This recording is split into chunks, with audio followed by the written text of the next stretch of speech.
Teachers, have you ever taught a legitimate genius? What made them so smart? I taught a little boy in first grade who was not yet labeled a genius, but I had no doubt he would be. He built a solar-powered motor for our class's robot. He wanted to be an electrical engineer when he grew up. His parents and K-teacher thought he might be on the autism spectrum because he was so strange and awkward. He didn't have any friends. He didn't really talk to anyone. Each year I usually have 1 or 2 students that I pick out as a priority. I make a goal to help that child achieve something outside of academics. That year my goal was to get this genius out of his shell and interacting with other students.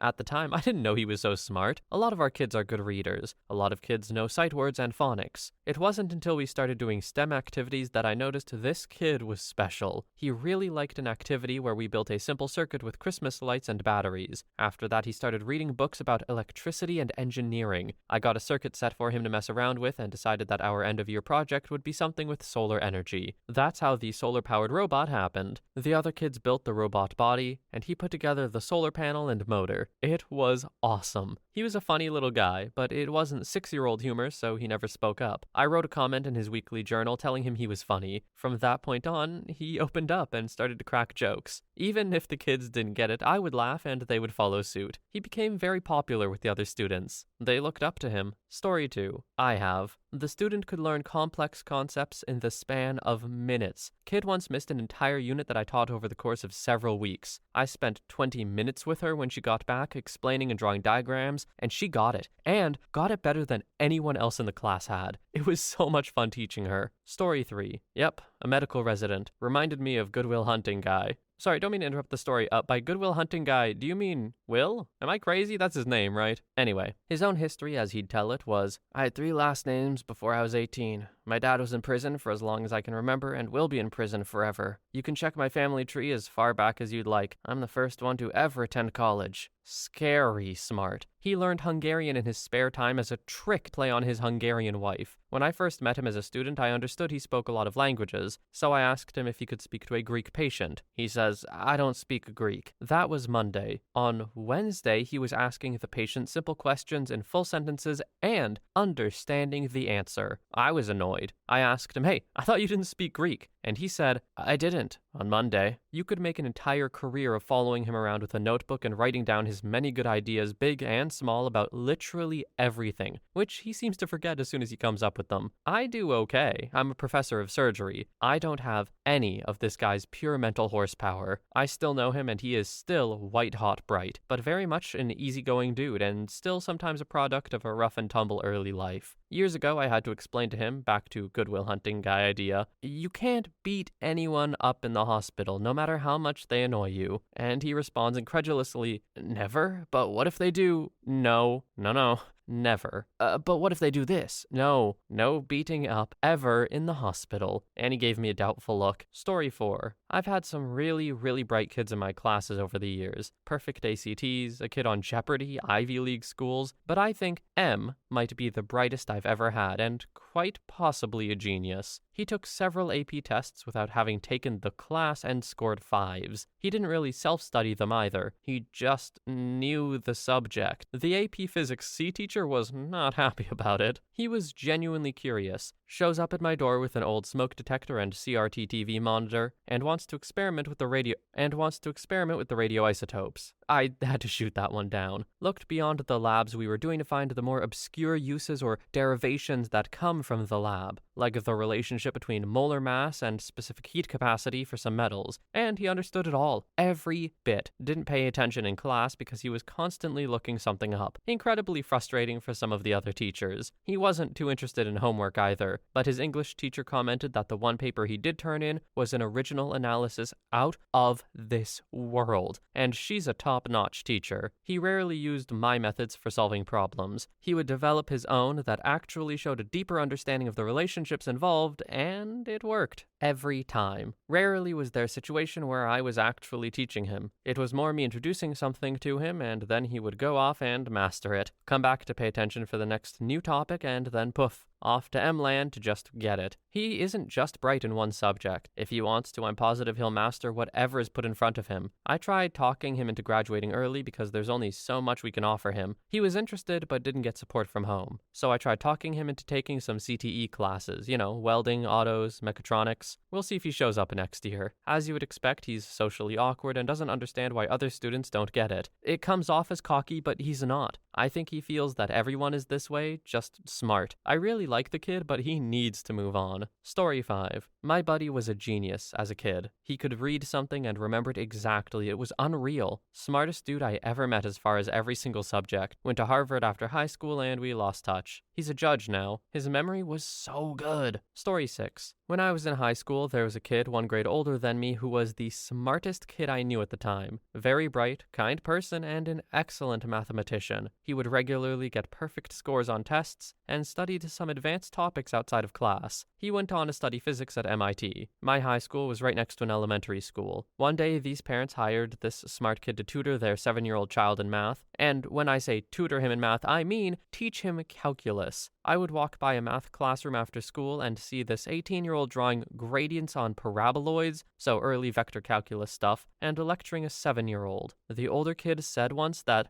kid's brain has many, many more clock cycles than mine. Story 7. My lab partner for college organic chemistry was a 15-year-old high school freshman. He was taking it, quote, for fun, since he had to wait for sophomore year for high school chemistry. He was the smartest student in the class, aced every test, perfect score on all homework, but was pretty clumsy in the lab. Gave me lots of laughs during our shared lunch hour. He used my cell phone every day to call his mom to pick him up at 5 p.m. Story 8. I attended math classes with someone that was a literal rainman. As a junior, he completed all the undergraduate and master's level math courses his elite university had to offer. They sent him to a special math program we were both in to challenge him further. He skipped 16 weeks of our very difficult advanced graduate level math courses to play video games. Then he aced his midterms and final exams, which included oral exams. He scored perfect on every standardized test he took, including SAT, GRE, and Math GRE. I never saw him put any effort whatsoever into anything he did. He also published in difficult areas of pure mathematics as an undergrad. He seemed to know everything about math, and seemed as if his professors were below him. He ended up completing a PhD from an elite university in pure math. One of the smartest people I ever met, and also very bizarre in his behavior. Ooh, I just know some of his classmates hated this guy. If you're skipping 16 weeks of lectures and then acing your exams, anyone who's feeling challenged by the course is going to be so mad at you. Honestly, I get it. I would get really frustrated too. But some people are just, on the next level, I guess. Story 9. I've taught for 12 years. All math. Algebra 1, AP Calculus, Robotics, Engineering Math, and Computer Science. All high school grades. In that time, I've taught a lot of really smart kids. I've met a lot of really smart kids.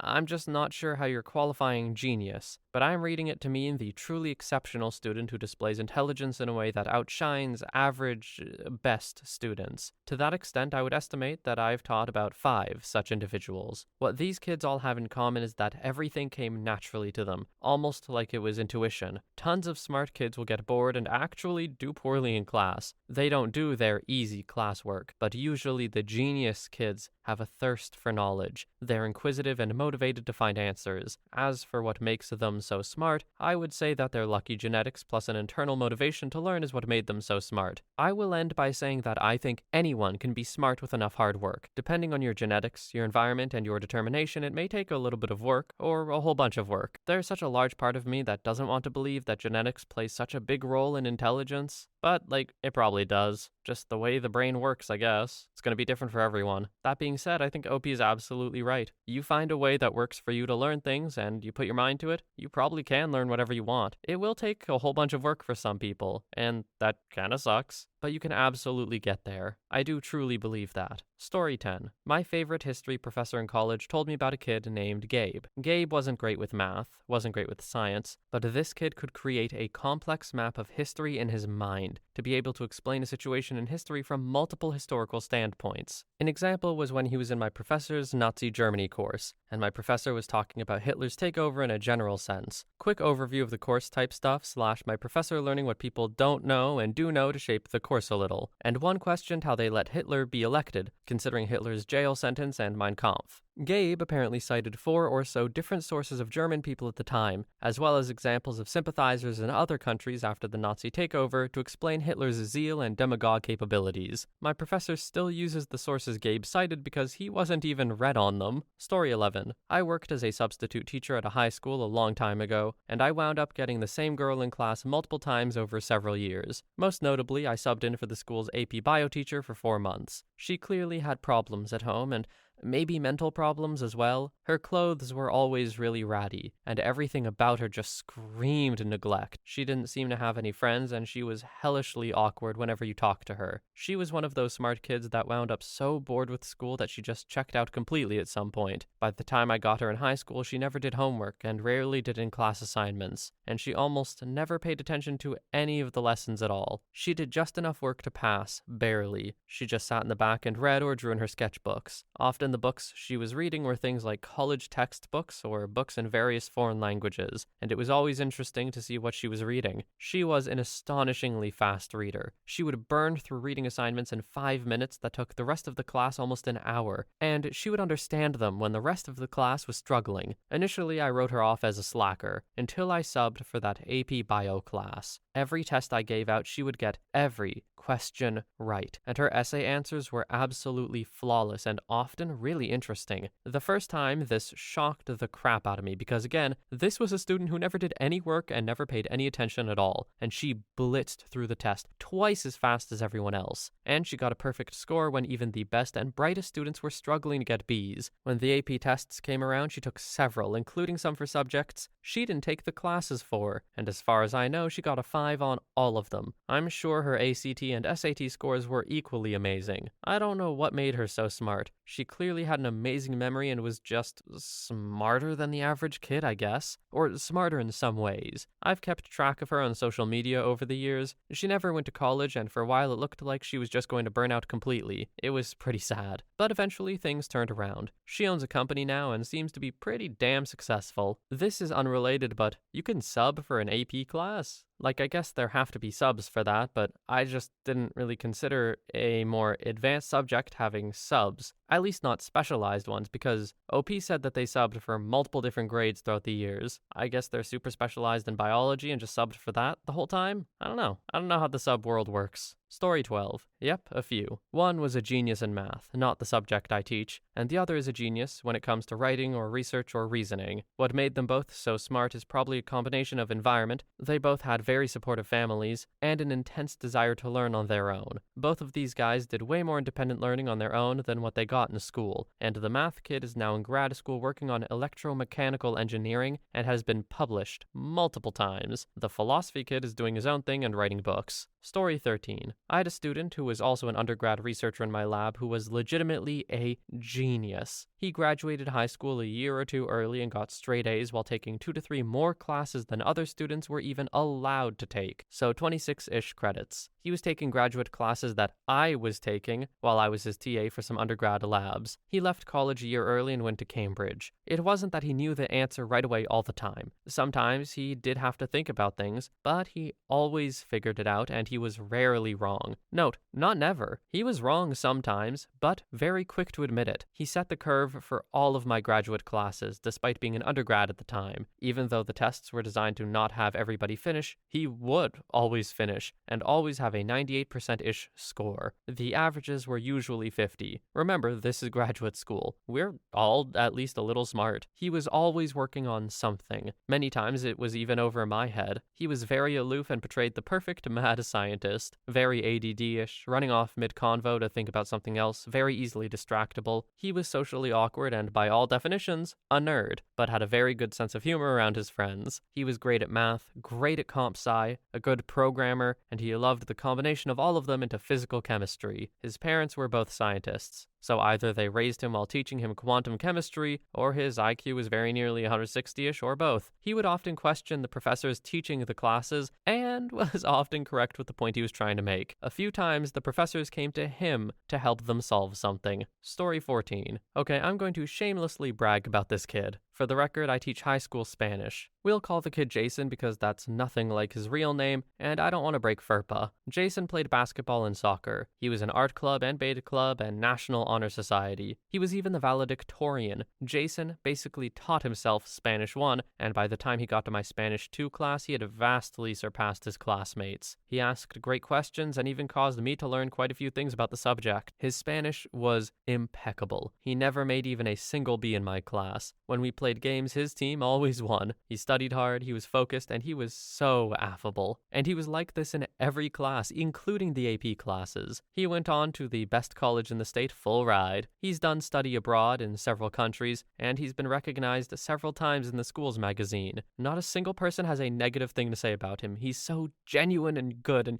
he's a serious, preppy white boy that gets along with everyone. The athletes, the nerds, the goth emo kids, he can even freestyle. I've gotten off track, but he just makes me so proud. Jason is a freaking genius. Story 15. Kid came to Australia at 15 from Somali. Never went to school in Somali. Both parents were deceased. He walked his 2 younger siblings out of Somali to Ethiopia using a map he found. Then he came to Australia and entered into school. Picked up English and math so fluently he was able to graduate high school in 4 years. He's doing computer science at uni now. If that kid had grown up in Australia, he'd be on the news for being in uni at 12. Story 16. Unquestionably, a musician I've worked with is on the genius spectrum. Only one example being, we were playing a movement from John Williams' 5 Sacred Trees concerto for bassoon. It's actually quite modernist and not at all repetitive or popular sounding. Well, he left his percussion part at home and the show was starting in the next hour. Without skipping a beat upon realizing he didn't have the auxiliary percussion part, which contains many different instruments all on one page, he pulled out his manuscript paper and wrote from memory without consulting other parts of the score, his part out perfectly. All different instruments, many time changes, measures of rest, etc. Genius indeed. And this is only one instance. I believe OP, but I do think it's funny to imagine that he just did this to show off. Like he spent 3 nights memorizing his music so he could do this in front of everyone. I'm not saying I think that's what happened, but I don't know, just a funny thought, I guess. Story 17. I taught a girl who was an absolute genius. She hated when I or other people called her that, though, because she didn't think she was. The main thing that set her apart was her ability to understand a concept, as well as the significance that concept had to other areas based on me explaining something orally once. Most students wouldn't realize the class had started yet by the time she had already figured out my lesson. See, most students, after several attempts at me explaining something, will just memorize my explanation word for word and regurgitate that on the test, because they don't understand what on earth you're talking about. Bright students, well, they actually figure out what you're talking about and can explain it in their own words. But this girl, she not only understood, but then applied it to other areas. That's why she was brilliant. Story 18. I didn't personally teach him, but he was a student at the school I taught at and the son of a coworker. He was on Jay Leno as a kindergartner on account of his in-depth dinosaur knowledge. I don't know if he was a textbook genius, but he was probably the closest I've seen. The last I saw of him was when he was in 7th grade. I changed schools following that year. His personality was very similar to what can be seen in the Leno video. I didn't know him well, but if I happened upon a classroom with him in it, he wouldn't hesitate to casually begin explaining a topic in depth. It was as if us not knowing each other was immaterial. He was just programmed to share his vast knowledge with anyone who happened by. And it was never holier than thou. He always had a conversational tone that conveyed he really just had a lot going on up there. From a quick check, it appears as though he's now studying paleontology at a private college in state. Good to see. Story 19. 5th grade teacher here. I had a student who was absolutely a genius. I was teaching him 6th, 7th, and 8th grade math and science. I found what challenges him most was my style of teaching, which required a lot of collaboration and socialization. I hope I helped him grow his strengths and weaknesses that year. Side note, I'll never forget, on April 20th, he walked into my room and said, "Hey, it's 420, and gave me the sly smile. Story 20. I'm a substitute teacher and I went to cover a middle school math class. There was one very shy, kind of awkward kid who was working on an assignment involving square roots. Without using a calculator, the kid was coming up with answers left and right. I thought it was some kind of joke or prank, but for the heck of it, I took out my phone's calculator and asked him to multiply different 3 and 4-digit numbers. Without batting an eyelash, this kid would give me the answers almost as quickly as I could ask the question. A few occasions he had to recalculate things in his head once or twice, but it was scary how quickly the answers came. I asked him what it was like, and he said it was like having a tiny room inside his head filled with whiteboards. You can go inside the room to work on calculations. To this day, I have not met another kid like that. I feel like this is very stereotypical, like, genius. Oh, they can do math fast. But yeah, it is impressive. It's freaky and I can't even imagine doing it. Apparently, learning with an abacus really helps doing math quickly. I don't know, I never got to. But you ever see those videos of the kids in class and they're like moving their fingers as if they're pushing around an abacus and then they come up with calculations extremely quickly? I don't know, it makes me wonder, could I have done that? Maybe, maybe not. Anyway, that's the last story for today. If you guys known any geniuses, let me know in the comments. For now, though, thank you so much for watching. I hope you have a wonderful day or night wherever you are, and I will see you in the next one.